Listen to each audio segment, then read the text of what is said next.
We're 4 minutes late. Normally that doesn't happen. So first thing that we have, we start the meeting with an invocation. Oh, we need a motion to come back in. Yeah, you're right. Need to make a motion to end the closed session and come back into open session. Okay, we're officially here now. Second. Motion's been made and second. Do we need a roll call to come back in? All in favor say aye. Aye. Aye. Opposed say nay. Ayes have it. Okay, now we're officially here. We'll go ahead and start with the invocation, and we have Pastor Harold Weddle from Harvest Church of Nazarene to lead the invocation. Pastor.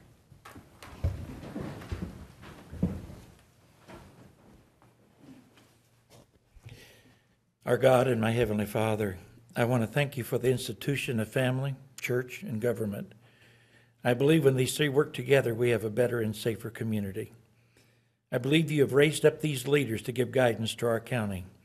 Therefore, I ask that you will grant these three petitions tonight. I pray that these men will have received knowledge, that they'll make intelligent decisions. Their agenda tonight includes many and variety of needs. They need facts to work with. I pray also that they will receive wisdom from you. They need to know the right thing to do with the knowledge that they have. That often requires insights and intuitions. I pray that you will also grant them courage to vote the values that will best meet the needs of our people and communities. This is not always easy, so I pray for your affirmation and strength to be with them. These things I humbly request for our leaders. Amen. Amen. Pastor, thank you very much. Mr. Hammond, if you'll lead us in the pledge. I pledge allegiance to the flag of the United States of America and to the republic for which it stands, one nation, under God, indivisible, with liberty and justice for all. Okay, I'm going to ask for someone to advance the agenda. I believe we need a roll call Yeah, for this. roll call first. Okay. Councilmember Joe Cronin? Yes. Councilmember Joe Brazel? Here. Councilmember Mike Elam? Here. Councilmember Mike Klinghammer? Here. Councilmember Dave Hammond? Here. Councilmember Terry Hollander? Here. Councilmember John White? Here. I'll make a motion to amend the agenda. Yeah, we're going to bring bill number, somebody help me out. What bill number are we on for the red lights? 4128. 4128, yes, the last one. All in favor say aye. Aye. Opposed say nay. I didn't get this. Mr. Cronin? I'm going to make a motion to remove this bill from the agenda. Second. Motion's been made and seconded. All in favor say aye. Aye. Okay. The effect of what we just did was we removed bill number 4128 from the agenda. It's not going to be introduced. Next, we'll move. Next, we'll move forward to public comments. And this is the time of the meeting where the public can come forward, and they will be given 3 minutes to speak on issues relating to the county. Once a subject has been brought up, we will go back and forth alternating both pros and cons on that particular item. Would anybody like to approach the council? Mr. Dienoff, you had your hand up first. And I will remind everybody that the red light camera one has been removed. Thank you very much, Mr. Chairman, members of the County Council. I would like to first thank our Sheriff Neer, for providing assistance and backup to St. Louis County Police, the Highway Patrol, and the City of Ferguson. It's unfortunate that this incident happened in the first place. We need to reserve ourselves and wait for the investigation to be completed. There's a lot of upheaval and unrest in the City of Ferguson and our neighbors, St. Louis County. I ask that we all pray for them and pray that it's a safe night in the City of Ferguson and North St. Louis County. Mutual aid assistance, I hope, will continue from the Sheriff's Office if it's needed, because you never know when we're going to need their aid also. I'd like to bring to your attention the bid 14/146, or I'm sorry, 164, the masonry maintenance and repairs to this building, the County Executive Office building. If you recall, a couple of months ago, I brought to your attention the need for repairs, and I hope that was included in this bid for the World War II memorial. which is not properly designated and doesn't have the proper designations that it deserves. So I hope that that was included in this bid. Also, I'd like to bring to your attention our bid number 14/149, bulk salt. If you recall, over a year ago when this came up, I requested the county council and the county highway department to investigate a joint cooperative agreement, which the city of O'Fallon, our city engineer in O'Fallon, Steve Bender, has, which is a nationwide consortium, and he gets a very cheap price for bulk salt. I don't see anywhere on here that somebody contacted the city of O'Fallon and this national consortium where they get the salt out of Texas.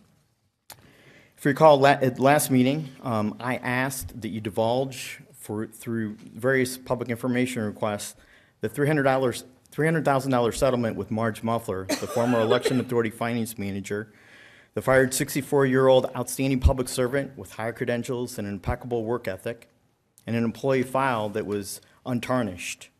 Sunshine requests and public information requests have been given to the county election authority and the county councilor, Mr. Harold Ellis. The response was that they had to seek advice from the state attorney general's office.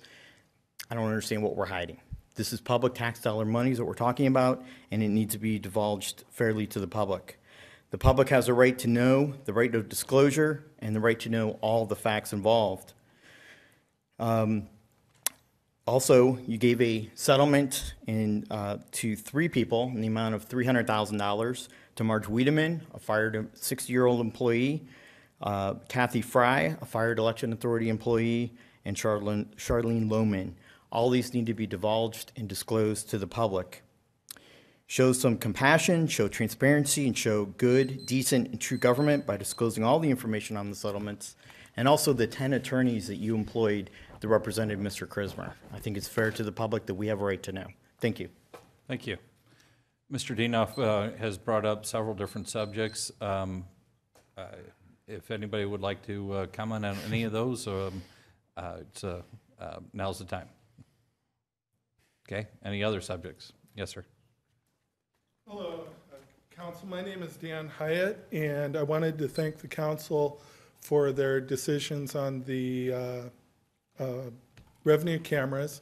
I wanted to bring to the Council's attention that when it comes to health and safety of the county, if you look at what's going on in Ferguson and the county next door, its roots are driven in the draconian enforcement of those cities and that stretch right there that has annoyed the citizenry, that angered them, that has created the unrest. And I just wanted to thank you for the steps you took and having the courage to do so. Thank you.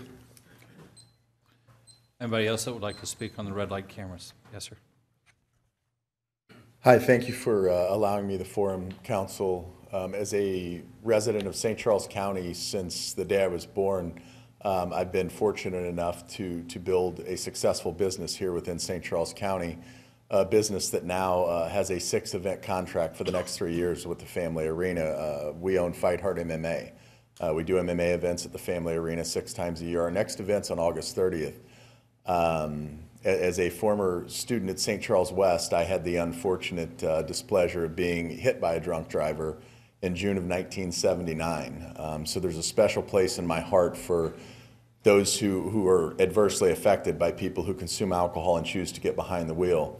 I've got a grave concern that unfortunately that at some point in the coming events at the Family Arena, especially our events, given the fact that humbly I say we're putting the largest crowds in there continuously every other month essentially, sometimes in excess of 10,000 persons and in excess of 3,500 to 3,800 cars parking on the lot. Early on last year, I believe it was the City Council passed an ordinance to put no parking signs from Frieden's all the way up to the arena itself, Arena Parkway. The problem is heading towards 364, there are no such no parking signs. And as a result, one of the things that I require of my staff and of my team after each and every event is that we go out and we thank everyone personally for coming, from myself to all the fighters to everyone that participated in the event. I think it's very important It's worth noting that we give our tickets to the events away, and we're tasked with the challenge of going out and having great marketing partners such as Johnny Londoff Chevrolet and others who pay for those tickets. As a result, we do get large numbers, and my fear right now from a safety standpoint, I know it was brought to my attention approximately 4 years ago, a St. Charles County officer was hit by someone leaving one of the events. I don't have a lot of information or details regarding that. Mitch Mitchell, the Director of Security, brought that to my attention on my way down here today. My plea to the county is that we put no parking signs on both the east and west sides, at least up to where maybe a quarter or a half of a mile, the same distance as they are when you're heading north on Arena Parkway, if we would continue that, because when you've got families leaving and you've got in excess of 3,000 cars trying to leave a venue at once, and at the last event it really came to my attention when people were swerving and honking, because your officers are doing the very best they can to get that many people out of one parking lot at one time. However, with those no parking signs not being there, there's really no way for them to enforce people not parking there. So what's happening is you've got large numbers of families and young children crossing Arena Parkway while you've got this tremendous egress of traffic. So I don't know what the steps are. I know my assistant Katie Cruz, I believe, started talk to you, Mr. Klinghammer, in regards to this, and I wanted to come down and broach the subject and find out what steps we need to take. My sponsors are willing, if there's any cost to the county, my sponsors are willing to cover those costs. I just don't want a headline to read in the near future that someone lost their life. I appreciate you coming forward. Did you fill out one of our speaker cards so that we'll be able to get back in touch with you? I did not. This is my first experience here. They're right there on the corner of the desk. Okay. If you would fill one of those out, and we're going to ask I'm going to ask the staff to look into what steps would be necessary to potentially put in no parking on that. I think you made a very strong case, and it's certainly something that we need to look at. Okay. Thank you very much. Thank you. Mr. Hollander, good to see you. Good to see you. The old coach. Yeah. Thank you. Thank you yes. very much. I'd just like to say, you deserve credit where credit's due. And I do want you to know that we applaud your efforts and your decision on this particular subject. It takes courage to do that and to make a good decision with regards to this camera issue. And just to say that I know that you heard from the people on this issue. You will continue to have heard from us. And I think ultimately, kudos goes out to you when you really do your job and you listen to how we feel about an issue. And I applaud your courage. I thank you for it.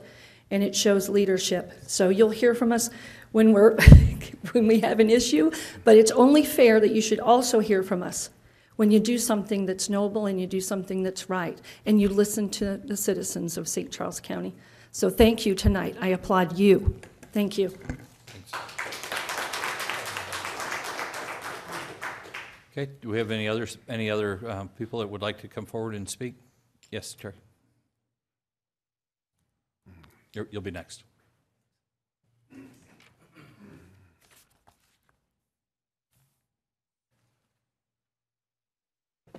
Good evening. I'm Jerry Zaire. I represent the St. Charles County Sheriff Preservation Initiative.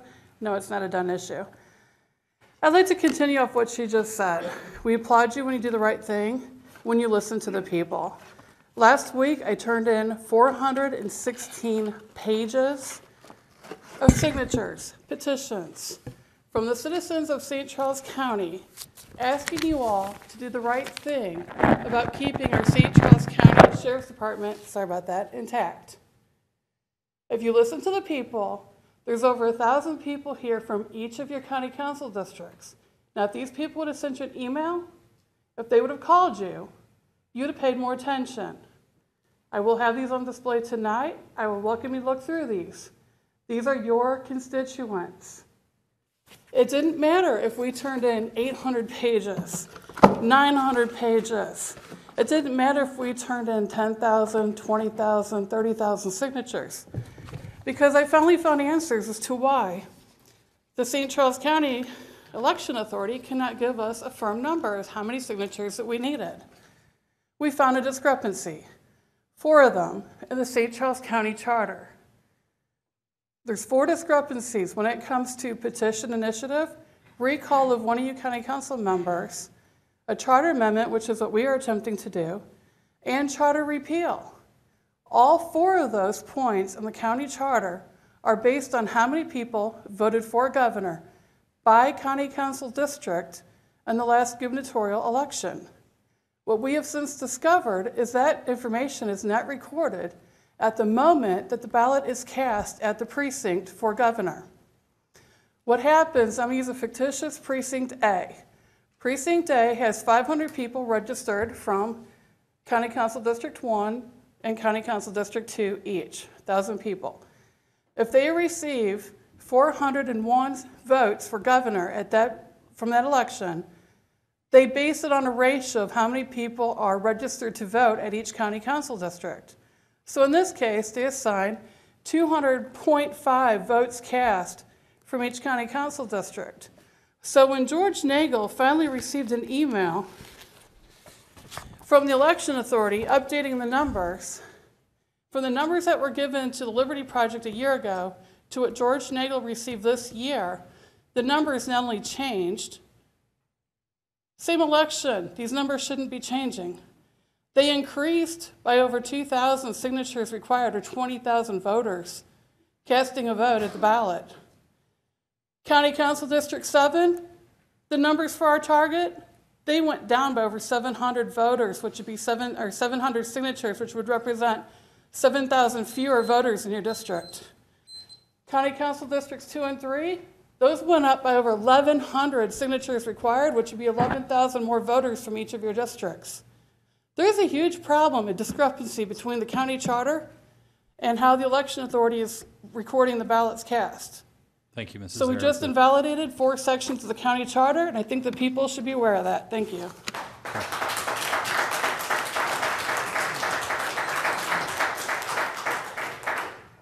Okay. Anybody else that would like to speak? Yes, sir. I'm sorry, right here in the blue jacket.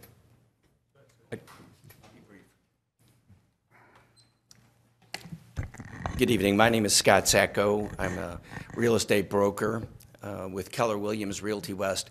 I'm representing the Samelman family on a rezoning of property. Excuse me, it's on the agenda for introduction, Bill 4122. I won't be available on the 25th when you actually discuss it, but I will be here. If you have any questions, please let me know. Thank you very much. Scott. Appreciate it. Yes, sir.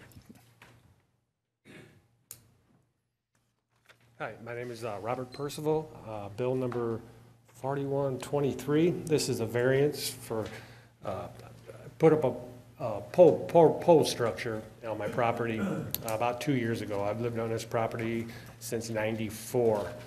This property actually resides off of Highway F, about a quarter mile out of New Mally. It's a neighborhood that was existing since about 1960. It was built in the 60s. It's 3-acre lots. I'm at the end of a cul-de-sac, and each road comes off a fairly flat area. All the roads come off the right-hand side, and there's 3 streets. As you go down the streets, the properties start to ride into ravines, and it gets deeper as you go. When you get to my property, actually, my property backs up to Highway F, and which has about a 10-foot cliff with a creek behind it. So I constructed this piece of this shed, and without the proper building permits. I didn't know I had to have permits. And I have as you look at my property, the left side is much less steep as the right side. So the right side was just out of the question of putting it over there. This structure is about 350 feet from the road. Each piece of property is a pie shape at the end of this cul-de-sac. And my septic system, naturally, when they built the house, they put it on that side of the property because it was most congenial to do it. So when I built this shed, I had to maintain a little bit distance away in case I have a problem with my septic system. So I encroached, part of my shed is encroaching into the easement of the property next door. I'm on my property still, but I'm into the easement. The nearest,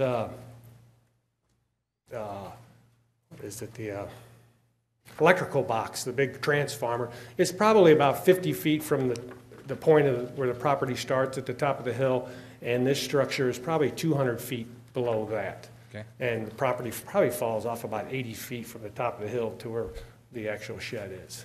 Okay? Okay. Thank you. Does anybody else want to speak on this particular subject? Okay. Gentleman with the yellow shirt in the back of the room.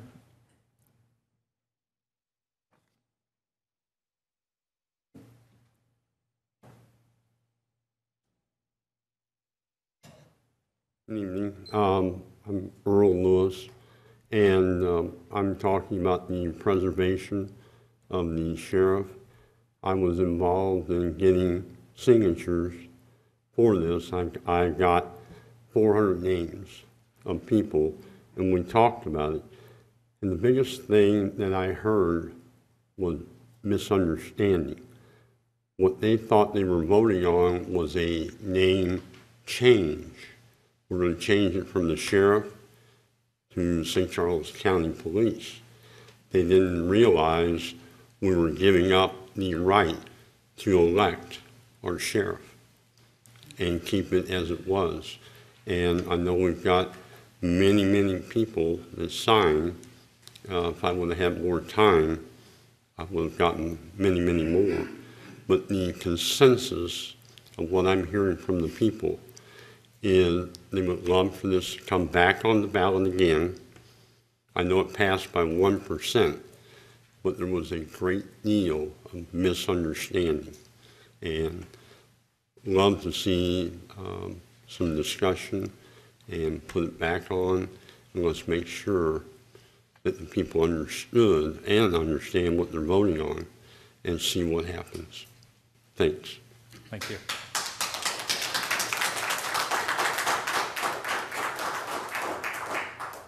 Does anybody else want to speak about the petition drive to put that charter change back into effect? Yes, sir.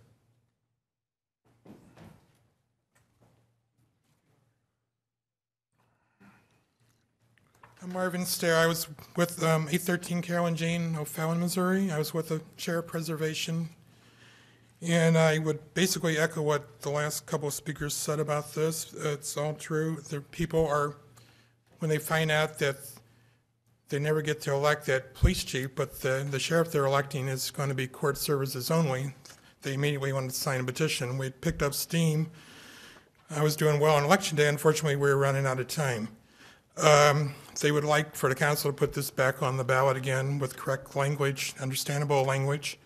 And the other point is, a couple 3 weeks ago, it came to my attention that there's non-compliance with the county charters, the way the governor's votes are counted in the elections. I'm not sure what the problem is, whether the charter is demanding something that can't technologically be done, which case the charter needs to be corrected, or whether, for some reason, the programming or the technology at the election office, the voting tabulation equipment, isn't updated to what's available, whether it's not able to do it, or whether we just don't have the technology available and it does exist, in which case we should be updating the technology. But there are 4 sections of the county charter that counts petitions.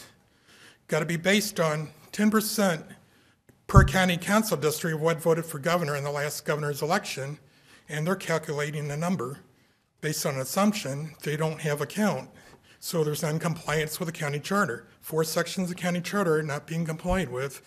I would ask you to investigate what the cause is. I'm not here to assign blame to anybody. I don't think anybody's intentionally doing wrongdoing. I think they're trying to come up with numbers, but they're not able to comply. So we need to have an investigation, find out what the cause is, and then fix the problem. That's what I'm asking, for the problem be fixed, because as it appears, there's really technically no way that any petition could actually be successful. You could turn in, like one lady said, you could turn in 30, 50,000. You could still be told potentially that you were deficient in one county council district, and you wouldn't know because that number is calculated. It's not an actual number, and it's a changing number, apparently. They were told one number back last fall, and the numbers increased this year. Thank you. Thank you. I appreciate you coming forward.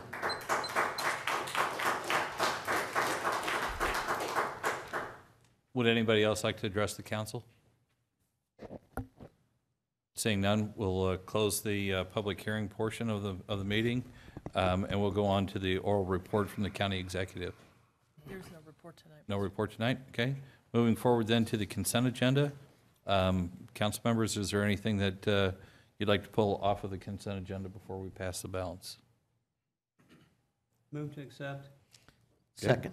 Motion's been made and second to accept the consent agenda. All in favor, say aye. Aye. Opposed, say nay. I abstain. One abstention. Okay, moving forward then to bills for final passage. Bill number 4120 is the first one. Bill number 4120, an ordinance authorizing the county executive to execute new form land leases for the St. Charles County Airport. Any comments or questions on this one? Seeing none, we'll call it. An ordinance authorizing the county executive to execute new form land leases for the St. Charles County Airport. Councilmember Cronin? Yes. Councilmember Brazel? Yes. Councilmember Elam? Yes. Councilmember Klinghammer? Yes. Councilmember Hammond? Yes. Councilmember Hollander? Yes. Councilmember White? Yes. Okay, next one is 4121. Bill number 4121, an ordinance authorizing the county executive to execute a professional service agreement between the County of St. Charles, Missouri and the United States Attorney's Office for the Eastern District of Missouri in conjunction with the Missouri Highway Patrol as fiscal agent and Edward L. Dowd III as an independent contractor. Any questions or comments? Seeing none, call the vote. An ordinance authorizing the county executive to execute a professional service agreement between the County of St. Charles, Missouri and the United States Attorney's Office for the Eastern District of Missouri in conjunction with the Missouri Highway Patrol as fiscal agent and Edward L. Dowd III as an independent contractor. Councilmember Brazel? Yes. Councilmember Elam? Yes. Councilmember Klinghammer? Yes. Councilmember Hammond? Yes. Councilmember Hollander? Yes. Councilmember White? Yes. Councilmember Cronin? Yes. Okay, next we have bills for introduction. The first one is number 4122. Bill And number- I'll remind the council that if there are any questions, the real estate agent is here tonight. Bill number 4122, requested by Wayne Anthony, sponsored by Dave Hammond. An ordinance amending the zoning district map of the County of St. Charles, Missouri by rezoning land from R1B Single Family Residential District, 20,000 square foot minimum lot size, to R1D Single Family Residential District, 10,000 square foot minimum lot size, as per application 23431. Any questions? Seeing none, if you'll read the next one. Bill number 4123, requested by Wayne Anthony, sponsored by Joe Brazel, an ordinance reversing the Board of Zoning Adjustments decision in variance 22777 related to 15 Green Mountain Court. Questions or comments? I just have a question. Go ahead, Joe. Is this you, Robert, or you want, hold on a second. Is this, is there a reason why, tell me why this is before us? It's a request to reverse the decision of the Board of Zoning Adjustment. They met on July 14th and heard an application for a variance, and it was denied by a vote in favor of 3 in favor and 2 against. And it requires a positive vote of 4 in order to approve a variance. What is the property line? Is the property line the MoDOT? Is it? It's a side yard property line, and there's a shed that is about a foot from that property line. So it's encroaching in the required 7-foot side yard setback, plus it's encroaching in a 10-foot easement. And so the request here concerns the setback, though, the required 7. But there's no house or anything around there by the shed. I guess I can ask this gentleman, but there's no houses next to it, right? Right. My understanding is the lot next door is vacant. Yeah. Okay, that's fine. I have no, I mean, this variance, I'm going to support it. I know where he lives. It's just a shed in the middle of the woods. I mean, I don't even know why, you know. Okay. Mr. Cronin, did you have a question? Yes. Is it, the gentleman also owns the lot that's vacant next to it, correct? That's actually incorrect. Oh, okay. That information should be noted from the memo. It's someone else who owns the lot next door. Okay, so it's a foot from somebody else's property. By Right. reading the report, it looked like it was he owned the adjacent lot. but he Right, doesn't. right. I think his options are, I believe, move the shed at least an extra 6 feet away, or move it elsewhere on the property, or remove a portion of the shed, remove the shed entirely, or make a lot line adjustment that would require approval with the neighbor to adjust the lot line. So those are the options I can see. Just so you guys, I'm sorry. Yeah, the neighbor has no objection, has not filed a record of objection for this shed encroaching his property a little bit? Yeah, we don't have record of any protest by the neighbor or any concerns by neighbor. They were contacted though, right? Yes. Okay. Yes.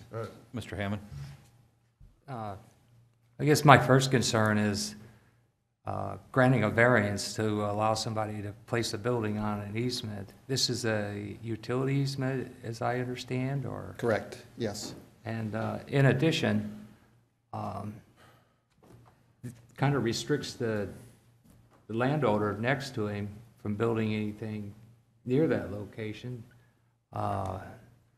Number one, this structure would violate the building codes by not having proper fireproofing for an exterior wall that close to the lot line. Number two, it only takes a phone call to the county building department to see if you need a permit for put up these buildings, and I'm opposed to granting the variance. Mike? Yep. Go ahead, Joe. Just so if you guys know, if you went out there and saw this, I mean, this is a really rocky, rough area, and they couldn't build next to that if they wanted to. I mean, it's just a shed. I mean, and I gotta say, you know, in the years ago, people would just build them. They didn't know they needed a permit. I mean, it's a metal shed that he puts his equipment in. So I am not opposed to this, and it's I guess he was somehow somebody, I don't know why he got a building permit. I guess you went and go get one, and then the county said it's encroaching the line. Is that what happened? Okay, so then you went and got your building permit, and everything's built the way it's supposed to. It's an agricultural shed, so, I mean, you know, the property line, if you guys saw it, you would understand that there's no way you could build up anything next to it. It's next to a ravine. That's right? You're right on F up that, I know where your driveway is, yeah, so. I mean, you know, if to move it means you would have to tear it down. I mean, so that doesn't make any sense. I mean, that's pretty strong arm to me. That's my opinion on it. How large is the lot next door?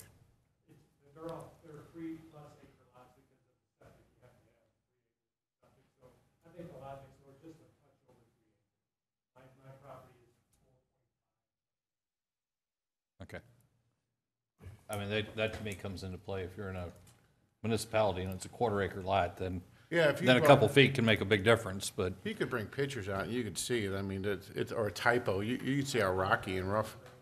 Now, they had some pictures when I had from the city council. They've taken some pictures. If you could get those pictures for us, Robert, that'd be great. They're in the packet. Okay, this one's for introduction tonight. Just one more comment. I guess if the council is supportive of granting him a variance, I would at least ask that you require him to provide the fire-resistant rating of that exterior wall to comply with the building codes. Just so you know, there is no fire marshal out there, and there's no fire permits. We don't require fire permits in his district. They don't do that. Well, I'm talking about a building code requirement that's currently on the books. If you're going to grant it, at least make him provide the fire resistance rating for a building that close to the property lines. Okay. We'll certainly take that into account. Anything else on this one for introduction? Seeing none, appreciate you coming forward. Next one, please. Bill number 4124, request by Wayne Anthony, sponsored by Mike Klinghammer, an ordinance amending the 2014 Annual Action Plan for St. Charles County, Missouri, in its capacity as an urban county for fiscal year 2014 through 2016 under the Community Development Block Grant Program of the United States Department of Housing and Urban Development, HUD, authorizing the county executive to execute all documents or certifications required for submittal to HUD with the action plan, and further authorizing the county executive to execute the funding approval agreements that HUD shall require upon approving the amendment to the 2014 annual action plan. Any questions, comments?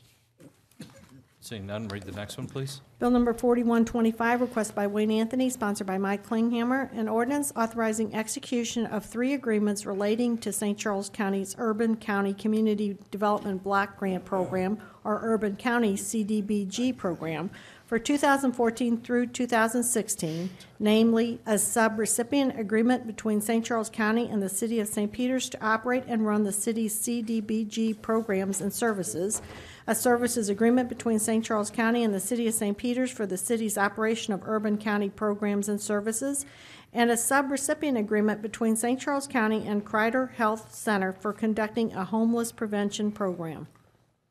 Any questions or comments? Seeing none, read the next one, please. Bill number 4126, requested by Steve Ellman and Tom Neer, sponsored by Joe Brazel, an ordinance authorizing intergovernmental agreements with affiliate agencies participating in the Missouri Internet Crimes Against Children Task Force, for which the St. Charles County Sheriff's Department is lead agency under St. Charles County's cooperative agreement with the U.S. Department of Justice. Any other questions or comments on that one? Seeing none, if you'd read the next. Bill number 4127, requested by Simon Wong, Scott Shipman, Michelle McBride, sponsored by Mike Klinghammer, an ordinance amending Chapter 115 of the Ordinances of St. Charles County, Missouri, OSCCMO, relating to the basic pay plan for positions within the St. Charles County Department of Information Systems, and further amending the 2014 budget adopted by Ordinance 13-092. Okay, that takes care of all the ones for the bills for introduction. Was there any questions or comments on the last one? Seeing none, we'll move forward to tabled bills, which there aren't any. Does anybody have any announcements or miscellaneous items? Seeing none, is there a motion to adjourn the meeting? So moved. Motion been made and seconded. All in favor, say aye. Aye. The ayes have it. Thank you very much.